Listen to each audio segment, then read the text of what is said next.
Mom and Dad, do I really have to leave? We've already called your grandparents. They'll be here soon to pick you up. We don't need someone ugly like you. I'm sorry, but we can't have a daughter with no prospects. I don't remember giving birth to someone as ugly as you. My parents, who only showed love to my beautiful elder sister, were indifferent to me. They took her and left the house, leaving me behind with only the emotional scars of being abandoned. But then, my grandfather said, "It's okay. We will ensure your future. We'll make them regret this." Believing his words, I started a new life with my grandparents. There, my talent for acting blossomed, and I grew to the point where I was the main character in dramas. It's been a while. I've come to take you back. Hey! What are you talking about? If you bother her anymore, I'll call the media. My name is Nancy. Now, I'm a successful actress, busy with drama offers. Despite my success, the journey here was truly tough and challenging. Of course, the training to become an actress was hard, but even more so was my childhood. I was born the second daughter to a father who was a salaried worker and a mother who was a homemaker. Hey, sis, let's go to the park and play together. Sure, let's go. I think life was truly enjoyable until I became conscious of the world around me. My sister was beautiful even from a young age, famous in the neighborhood for her looks. Our parents adored her, and it was clear she was favored over me. But since she was kind to me, I didn't feel too upset about it. However, things started to change when I entered elementary school. Your sister is going to dance classes now, so she doesn't have time to go to the park. What if she gets hurt and scars her beautiful face? I'm sorry. But what is dance? I want to go too. Let's go together. It's enough with just your sister. It's a waste of money for you to learn to dance. As a young elementary school student, I didn't quite understand the implications of money, and I wasn't too hurt by this. But gradually, as restrictions on my activities and time with my sister increased, so did my dissatisfaction. My only joy was playing in the park with my sister or playing house at home. Looking back, I think just doing something with my sister was what made me happy. Sis, can't we go to the park today? It's Saturday, let's go out and play. Mom and Dad will get mad, sorry. But I don't have lessons today, so how about we play that new game we got? Okay. My sister was the only one doing extracurricular activities, and only she got things like games. For birthdays or Christmas, I would only receive cheap gifts. Once, I overheard our parents talking. They wanted to invest only in my beautiful, promising sister. Indeed, I wasn't as beautiful as my sister and not particularly good at academics either. But I resented our parents for judging us based on appearance from the beginning. Nancy should have a game too. It's sad if it's just me. She's meant to lead a normal life, so she doesn't have time for games. She should just study for her future. You're special, so you need to practice dance and singing for your future in the entertainment industry. We want to raise you stress-free. My sister was also worried about living a life where only she was favored. While my sister felt guilty for being the favored one, I never blamed her. We maintained a good relationship, and I tolerated what I could, never opposing our parents. As I grew up, my parents increasingly ignored me. Even if I got perfect scores on assessments or good marks, they didn't care. Can you sign my report card? What's this? It's pathetic you can't even get all high distinctions. Seriously, what good are you? You're not good-looking or smart. They don't have to say things like that. I worked hard to get decent grades, even though I wasn't perfect. And besides, my sister's grades were worse than mine. And while I wasn't as beautiful as my sister, why wouldn't they acknowledge me at all? I knew what my parents thought and had understood it since I was young, but as I grew older, the stress became more intense, and my interactions with my sister lessened. Maybe I was envious that my sister received our parents' attention. You don't have to worry about what Mom and Dad say. You have your own strengths. You don't understand how I feel. She was always kind to me. But the kinder my sister was to me, the more miserable I felt about myself. Then one day, I said, "Mom, I got the lead role in the open house. I need to buy a costume." "We don't have money for such nonsense. We're not spending on useless things." "But lots of parents will be watching, and I'll be performing in front of the whole school. It won't help your future. I already told you, we're not wasting money on that. If you really want to do it, ask your grandparents." I tried asking Dad too, but his response was the same as Mom's. It seemed they really didn't care about me at all. Yeah, that's true. Maybe I should have realized it sooner. From a young age, I never got any games, only hand-me-down clothes and shoes from my sister. I thought I understood my place in the family, but I guess I still hoped for more from my parents. But that was pointless. From that moment, I no longer thought of them as my parents. Grandma, Grandpa, long time no see. My grandparents didn't live too far, about an hour's bike ride away. I usually didn't visit because of the distance, but that day I went without telling anyone. My parents didn't care about me, and I couldn't rely on my sister. My grandparents were all I had left. "Oh, what brings you here so suddenly? Is it bad I came without calling?" "Of course not. We're happy you're here. Come on in." My grandparents welcomed me warmly despite my sudden visit. I explained my situation and hesitantly asked if they could pay for my costume. It felt too convenient to ask them for money only when I needed it. But they agreed without hesitation. I was so relieved. Now I could play the lead role. They were happy for me and listened with smiles I'd never seen from my parents. I felt a joy I'd never experienced before, and I couldn't help but smile. I love acting. I always mimic the dramas I watch. That's why I got the lead role. Everyone said I'm good at acting. That's amazing. Show us a bit of it. Sure. They praised my performance, and I was truly satisfied. Being recognized by my grandfather filled a void left by my parents' neglect. I was truly happy. A pure feeling I hadn't gotten from my parents in a long time. After that, I started visiting my grandparents on every holiday. The round trip by bike took 2 hours, but it was worth it compared to being treated like air by my parents. My grandparents treated me like their own daughter. Plus, Grandpa even gave me acting tips. Thanks to what Grandpa taught me, my teacher said my acting has improved a lot. That's great to hear. Grandpa used to be a stage actor.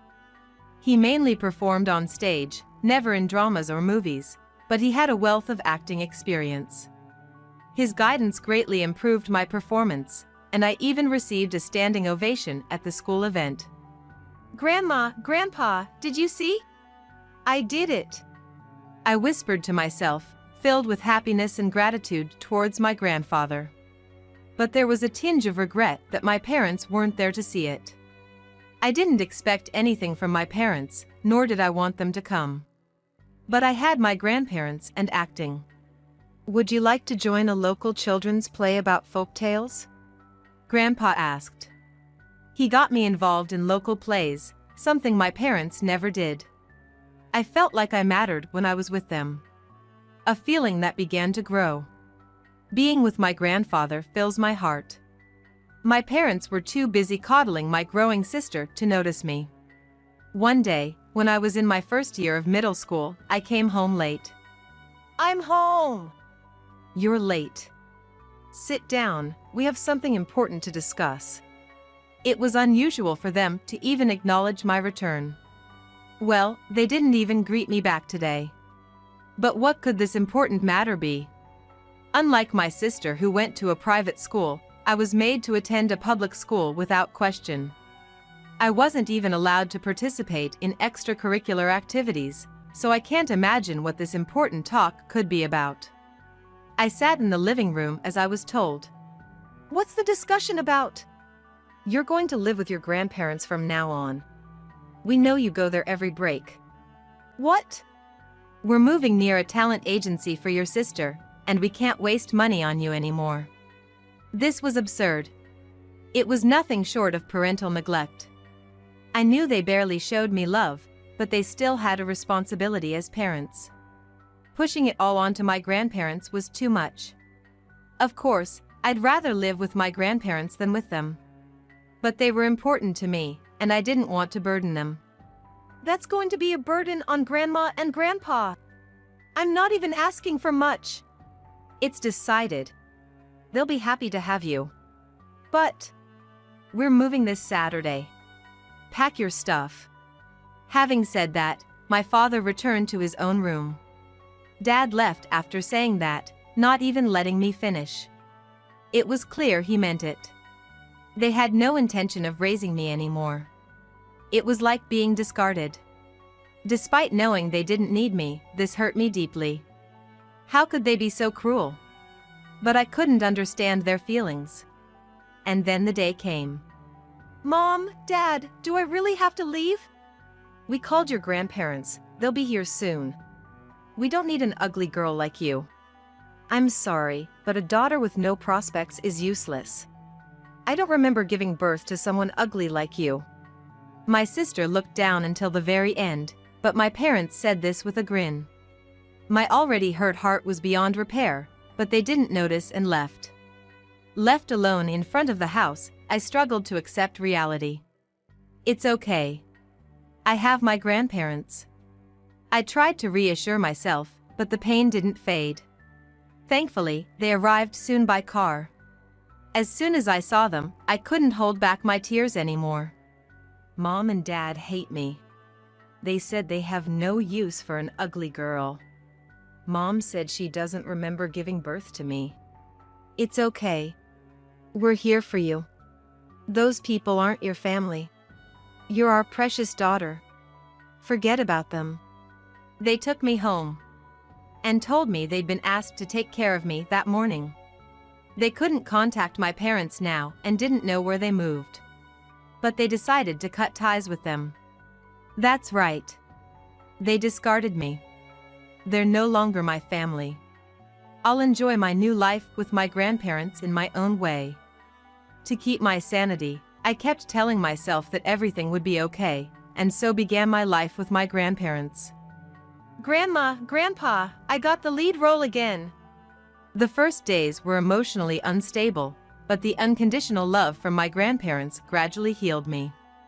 Grandpa's suggestion led me to acting classes, where my talent flourished. I was living fulfilling days, starring in major plays, and had forgotten about the people who abandoned me. I was truly enjoying my life. That's great. You've got my blood in you, after all. Your talent as an actress is blooming. Maybe I'll become a leading actress representing the USA someday. I truly believe you will. In 5 years, your life will change for sure. Back then, I hardly believed Grandpa's words. I knew I had a talent for acting, but I never thought I'd become an actress. The world wasn't that sweet, and due to my upbringing, I lacked confidence. I always thought I was doomed to fail. I think such thoughts were somewhere in my heart. But contrary to my beliefs, during my first year in high school, I was scouted. It was a minor role in a drama, but it marked the start of my acting career. More emotion. Real sadness doesn't look like that. Yep. As I began my acting career, Grandpa's rigorous training became a daily routine. He was usually kind, but strict with acting. His guidance helped me improve rapidly. One day, the shooting for the new drama had begun, and I was living a whirlwind of busy days. Grandpa's training is still as tough as ever. I'm happy to see that my acting is getting better and receiving higher praise because of it. That day, as I was preparing to go to the studio for more acting training with my grandfather, the doorbell rang unexpectedly. What? Why? Hey, long time no see. We saw your drama. You've grown a lot. I was shocked to see my parents after 5 years. Why were they here? They knew where I lived since we hadn't moved. But what was happening? They had discarded me, and now they were acting as if nothing had happened. It was a joke. What do they want from me? Trauma, fear, and anger towards them welled up inside me, but I was quickly brought back to my senses when someone patted me on the shoulder from behind. "What do you want?" "We're here to see our lovely daughter. Don't look so scared. It's been 5 years." What are they talking about? Coming to see their lovely daughter? Enough with the lies. You never once called me cute or anything like that. They had never shown me any love or affection. All their love, money, and time went to my sister. And now what? "Why are you here?" "You're the lead in that popular drama, right? We were shocked to see the last episode." "Amazing. Listen. Your sister, despite all the money we spent, said she's quitting the entertainment industry and left home. She's gone, so we came to pick you up." "I see. It's all clear now. Their affection for my sister wasn't love. It was an investment for the future. They probably spared no expense in terms of money, time, and everything else on my sister because she was someone who could enter the entertainment industry and earn money. Since that investment failed, they're targeting me. They think, as an actress, I'm earning well and can support them. They want to use me as a tool. They are making a fool of someone. I'm not your tool, and I won't be used by you. You're mistaken if you think I'll spend my money on you. Sure, I earn a decent salary as a lead actress, but I have no intention of spending it on people who aren't family. My sister realized she was just a money-making tool for you, not loved. Now you're facing the consequences of treating your children as tools, not as family.